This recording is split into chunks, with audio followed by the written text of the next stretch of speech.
Hi, I'm Eimear Finan and I'm an actor and a writer based in Galway. I work with Galway Theatre Company, but independently of that, I'm currently writing my own play called Tart, which is a semi-autobiographical piece directed by Justin. Justin, who Hello. is there? Depends where we are. I'm Justin Martin. I'm a director, originally from Australia, but I live between London and Newry, and that's me. Great. Well, thank you very much, both of you, for joining me today. Tart, formerly the History of an Irish Tart, was due to be a work in progress in GTF, and we were really looking forward to having you both as part of the festival, which obviously has not happened. But it's nice to be chatting about it and checking in to see how you are.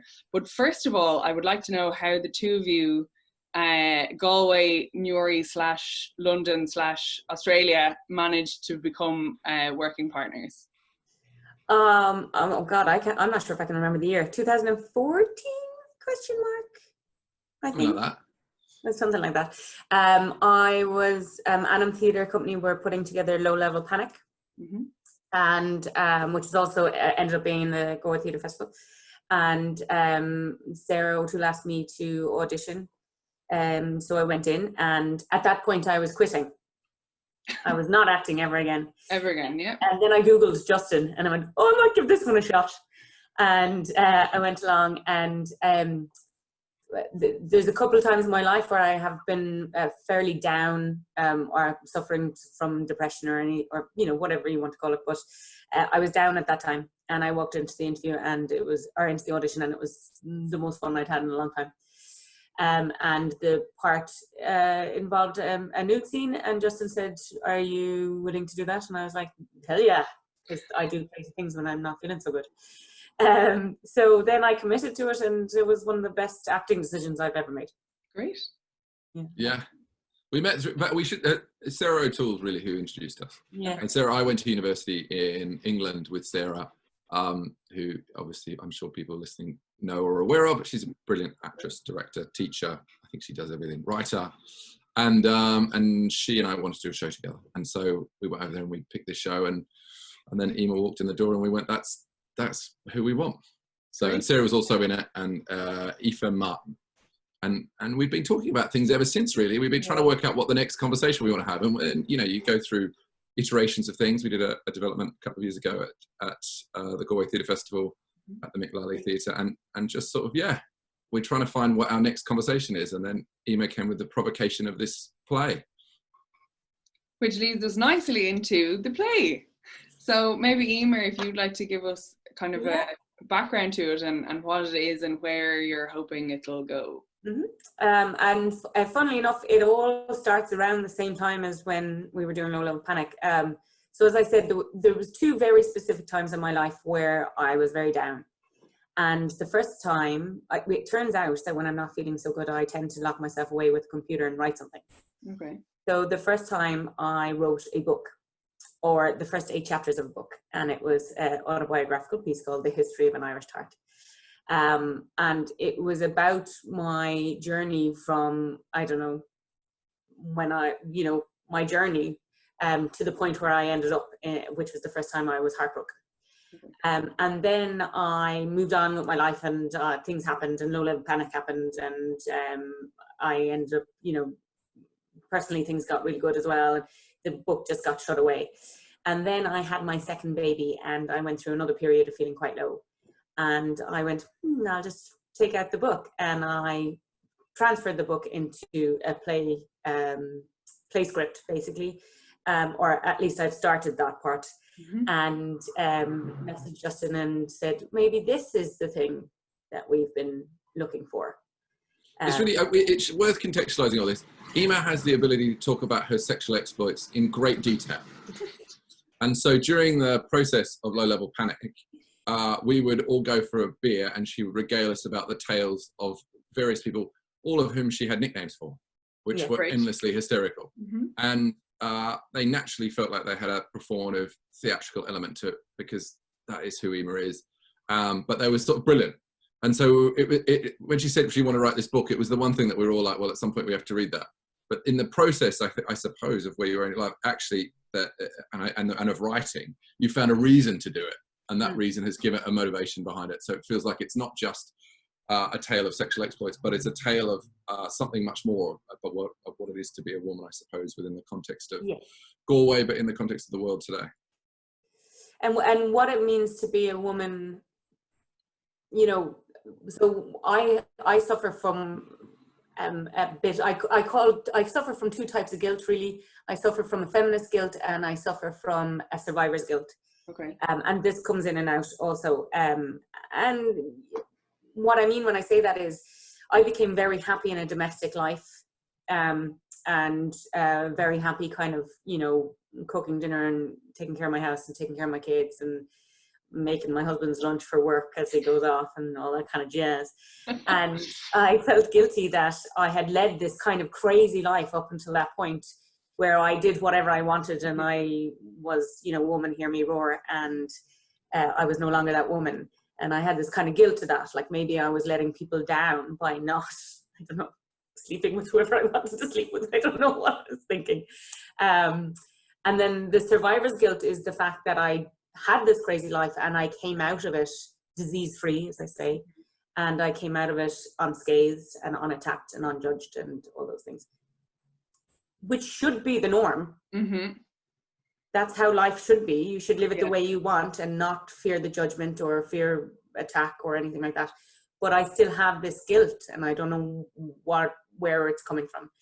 So we explore those things and we explore how going through my past brings me back to a centering place where I feel happier and more content by kind of looking at who I am and where I've ended up. I cannot remember the point to what I'm saying. It's what I mean. Yeah. One of the question really is why I, as a male, am involved, and I suppose the reason that I am is that I always think that any conversation about issues such as this are conversations that need to happen not just between women and not just between men, but between women and men, and we collectively need to come together. And Low Level Panic was one of those shows where we were exploring the nature of that feeling of when something happens between a man and a woman and it's not illegal, but it is threatening, and a woman feels uncomfortable about that. And I suppose my goal or aim in it being involved in any of these conversations is always that it's one thing to change the women, but we need to change the men who are doing these things. And so my job really is understanding how to form it into the male conversation, I suppose. I think that's really important because I would imagine the majority of women, when you describe a situation, it's not illegal, but it feels threatening. Most of us have at least one moment where you go, yeah, been there, know what you mean. And it could be something minor, or it could be something much bigger and yet still not illegal. And there's a whole kind of spectrum of activity, I suppose, if you want to call it that falls under that kind of description that women instantly know, but men do need to be told often still, that there is this kind of tension between what is threatening and not technically illegal and what's still wrong, even if it's not illegal. Do you know, all of that kind of, there's all of this gray area. For one, it's not a gray area, just don't do it, but men need to be told that. So I think that's a really interesting and very important kind of element, because there are lots of amazing feminist writers and feminist theatre makers and really strong work that are telling those stories, but unless we can get men into the room, we're preaching to the choir. I think that's right. I think part of it, I don't know if you've seen I May Destroy You, but it's such an amazing series. But really, one of the things I realized is how little we all know about what is legal and not legal. And and it's alarming, some of the things that are considered legal in different parts of the world. Like, you know, if a male takes their condom off and the woman doesn't know, and then they have sex, in the UK that is rape, in Australia that's not, which I find is an intriguing imbalance. But I didn't even know, I mean, if you talk that conversation in general to most men, I don't think they know that. Well, I wouldn't have known that. No. But also what's really interesting, and if you get a chance to watch it, it's an incredible show. What's really interesting about that is that it's written by the lead actress, Michaela Cole, and she doesn't paint herself as innocent in any way, or doesn't paint herself as not having contradictions or things that would be questionable, or maybe there's times where even the lead character, maybe she takes things too far, that kind of stuff, and she's not even looking inward enough to see that she can be guilty of certain things also. I find that interesting as a writer performer, because it's also something I'm trying to do in Tart, is that I'm not like, there's definitely times where I cross lines. There's definitely times in a room with me and a guy where I would question, now looking back, I would question my motives and my actions. And it's not always, it's not always not the woman either, and that gray area can be a gray area that a woman is not aware of either. Absolutely, yeah. And she explores that a fair bit in I May Destroy You as well. It was, having watched it, when I watched it, I was like, oh, sometimes when you watch something that's a bit close, you're like, oh no, like same with Fleabag, it's like, oh, she got there before me. Yeah. But then, there's millions of these stories, and they're all different, and they're all coming from a different place, and they're all exploring a different thing, and they all deserve to be seen and heard, and they all have a reason to be seen and heard. So long may all the I May Destroy Yous and Fleabags keep coming out, And Tarts. And Tarts, indeed. Was the show. But it is interesting to say that a lot of the conversations begin with an exploration of the nature of consent. And obviously that is hugely important to explore and continues to be explored and understood and stuff. But it's interesting how the subsequent shows are refracting that in different ways. And a lot of things that people are exploring is, like what Eimear's exploring is little bits of the nature of guilt within the context of it, whether it be survivor's guilt or whatever, but also the nature of complicitness, which both sides of the sexual divide, or actually if you go, there's a spectrum of sexuality that we're all in some ways complicit in different ways.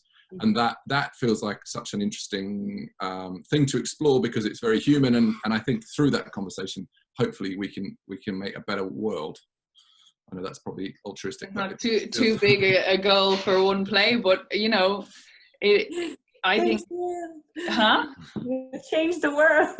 Well, if you change one person's perspective, or even explain something to somebody who didn't understand it before, that's a step.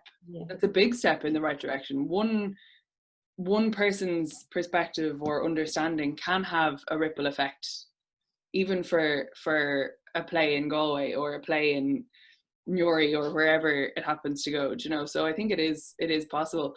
I'm two things have jumped out at me there. One is the idea of somebody having done the work that you wanted to do, like she's done it before me, there's Fleabag done. And what strikes me is it's a conversation that you often hear with academics, particularly say PhD students who are in the process of developing their work, and they say, oh no, like this person is studying my exact topic. What I often think of is how many people in the history of the world have done theses of various types on W.B. Yeats. And he's not writing anything any new, it's done now. There's no new W.B. Yeats work, but there's always another thesis. There's always another way of looking at it. There's always another perspective, point of view, and it's never the same. And that's, even more so for theatre and for film and TV. And, there's particularly these really, really human stories, and really human, like guilt is one of the most human things, where you feel so, it can bring you so low to feel that guilty, and to explore that in a play is a really powerful thing. It's also an unexpected thing within this conversation, but it is, it's something that Eimear is courageous enough to do. One of the things that we discovered in Low Level Panic, because Low Level Panic as a play was written in the sort of late 80s, and we just decided we won't change a word, but we'll just assume that the play is set today. And we performed it. It was amazing the amount of people who came up and said, who thought the writer was still alive. Okay. And she died, 10, 15 years ago, Yeah. because the issues at the core of it have not changed. And that in itself is more alarming in some ways. Yeah. And I think that you kind of hit the nail on the head as well when you talked about the human aspect of these stories. When there's a human aspect, it's new because every person is different. Every person feels something differently. They react to something differently. So myself and Phoebe Waller-Bridge or Michaela Cole, we may have had the exact same experience, but it's a perspective thing. It's a human reaction to something. And it's once you root it in that humanity, I think it'll make it an interesting and thought-provoking piece. Do you know what I mean? It'll shake everything up a little. And how do you feel about performing it? Does it? But is there an excitement in the vulnerability of it, in the knowledge that it's your story, or is it slightly terrifying, or a bit of both? I'm going to probably say the most egotistical thing I've ever said in my life. Bring it on. I love that moment where you're on stage and you hear an audience laugh and then they immediately stop and then they go like this. Oh yeah. I love that moment.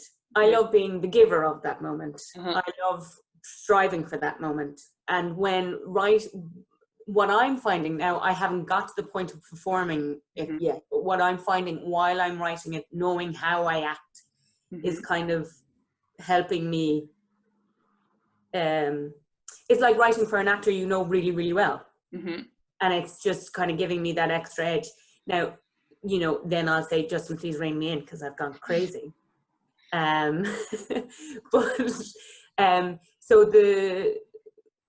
and also being really close to the story makes me feel like I can get to that moment easy. Now I feel like I've promised a really big moment and I won't be able to do that. But so no, the terrifying aspect is not there. I mean, it will be when I'm backstage and I'm about to do it, but it's not there now. At the moment, there's a huge amount of pride in this piece of writing that I have. And a huge amount of joy to share it with other people. And if in any way, as you say, it opens up a new mind to a new way of thinking, or it gives any kind of comfort to a woman that may be feeling the same, if it does that for one person, then I feel like I'm doing what I'm trying to do. Also, I don't know, like all the men that I've been with, all the hundreds of men, I have a little bit of love for every one of them, whatever way it ended up. And it's like visiting old friends when you're writing them. And for any men that are watching and are petrified, no identity is disclosed. Everything is done in pseudonyms and nicknames and things like that. So going through the story and kind of exploring it and exploring what people meant to me and all that, it's all it's still very positive despite the subject matter. I think that's so not terrified yet. Good.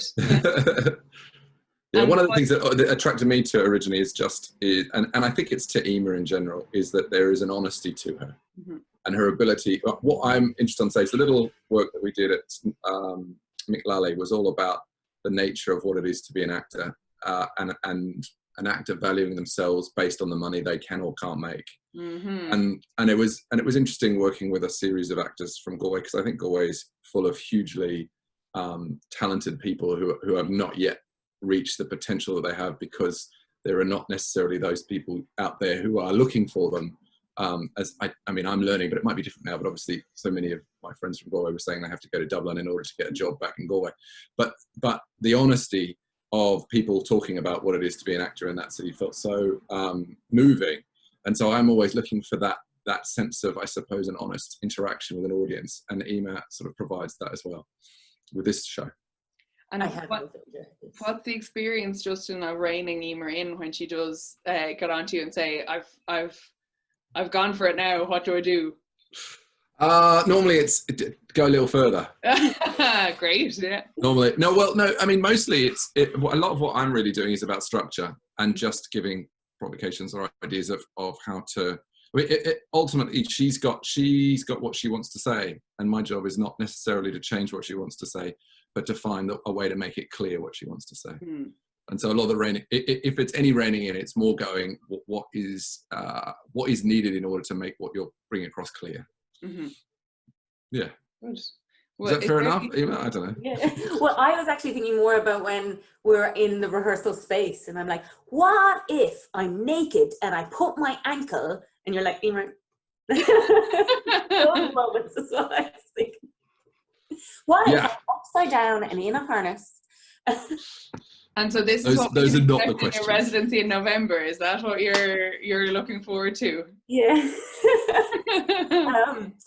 So we've been awarded or offered, or I'm not sure what the right word is, a week-long residency in Nuns Island in November. We're still pinning down what exactly we're going to do in that week, but we're hoping it's getting it on its feet, essentially. One of the big things that I've always in working in this medium, sorry to interrupt you, Eimear, but is about the nature in which if someone says it, you don't necessarily have to do it. Mm-hmm. So it's finding a language in which the show can be realized, in which we're never just illustrating. And I think that's why, in some ways, the ability of Eimear to use language and to push into authenticity and vulnerability actually saves me from having to stage certain things that might be considered too far. But a lot of it will be us working out what the theatrical language of the show is. Great. Because we're always, obviously it's much more powerful in your imagination than it is if I necessarily have Eimear act something out on stage. So we're working that out. I actually think one of the great examples of that is the opening scene that we did together, was the opening scene in Low Level Panic.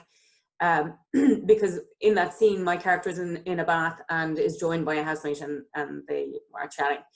And that was obviously the terrifying nude scene and all that. And what you don't want is what I think we didn't want was to put the audience off, where all they're thinking about is the fact that I was in a bath and that they can't concentrate on what's happening because it's Galway and it was really cold. I remember because I went blue at one point. And the door was open in Nuns Island, the breeze was coming in, and I was like, but what you don't want is that to be. You want them to listen to what you're saying. And the thing that Justin helped me out in that situation was that we found the domesticity in having a bath and what needs to be done when you're in the bath, and whether it's shaving or exfoliating or scrubbing or cutting toenails or whatever you do in a bath. We were just functioning as humans and having a conversation, and because of that, the conversation became the point of the scene. Well, it was also really funny because she was talking about everything that she wanted to be and the glamorousness that she wanted to be, and picking her nose at the same time. And that was just, the disconnect between what you say and what you do is always going to be much more fascinating than saying and doing the same thing. And I think it's exactly that kind of exploring that we'd like to do in the week, is what I would consider the really fun stuff.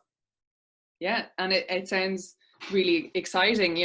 I love hearing, given all the madness, I love hearing of people are getting back into rehearsal rooms now. And there's something about that just gives me goosebumps, because after so long of not being in the rehearsal room and not creating in the way that we're used to, the prospect of a week-long residency in Nuns Island must be really invigorating. I think there's actually two sides to it. There's the part where you're a bit too much like a kid at a birthday party and you're a bit overexcited and might need a nap at some point to recover. And the other side is that the muscle as an actor, the muscles as performers, they need to be moving, and if they're not moving, sometimes you need a bit of a warm-up before you can kind of really get into it.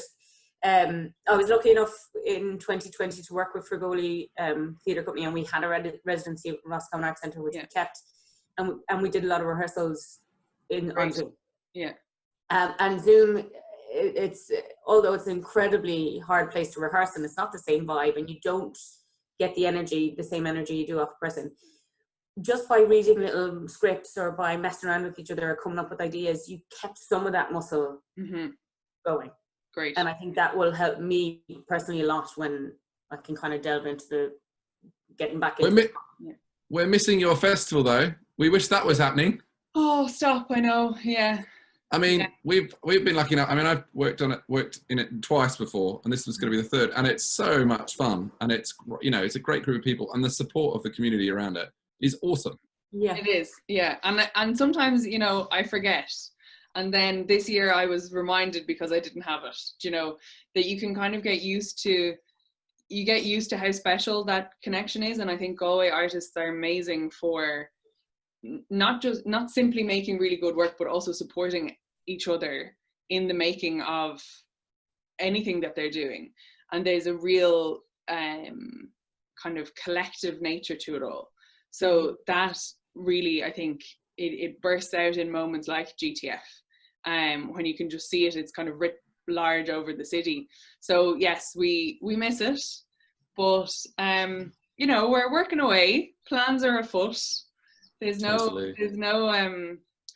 And slowing sure, by down the time here at you're all. ready, we'll have a full play, and then you can. Well, sure, look, there you go. Well, particularly, you know, this residency in November and all of your work that you're doing together so far, like, it's great to hear that the work is still evolving and that it's growing into a full production. It's really exciting. And, you know, usually what we do is we'd have a work in progress, and then we'd kind of be looking back at our work in progresses and seeing who's made a full piece and encouraging them to apply and all of that kind of thing. But I'm delighted that not having, you know, that the work in progress hasn't slowed you down in any way. You seem to be really pushing to get the work made, and just hearing you describe it, it sounds like it's going to be a really great piece. So I'm excited to see it in its fully fledged physical form. Yeah, so are we. But it's amazing. Sometimes you're creating shows in which you go, if I get the funding or I get the support, then I'll make it. And if I don't, I don't. I think for this, because it's a part of an ongoing conversation between Eimear and I that we're trying to find different strands of, it feels like something that we'll always continue, and hopefully in this iteration, but certainly in future iterations beyond it. You know, yeah, it's got legs. Fun. There's so much bloody talent in Galway. I can't get my head around it. Every time I go over there, I'm impressed by something else, and that's why I feel, you know, deeply annoyed that Galway artists are not celebrated more, because they should be. Woo! But here to that, absolutely. And I think on that note, we can't really say much more. It's been so lovely to chat to both of you, and best of luck with the development of the piece. And I really look forward to seeing it in the hopefully not too distant future. Thank you, and thanks for having us.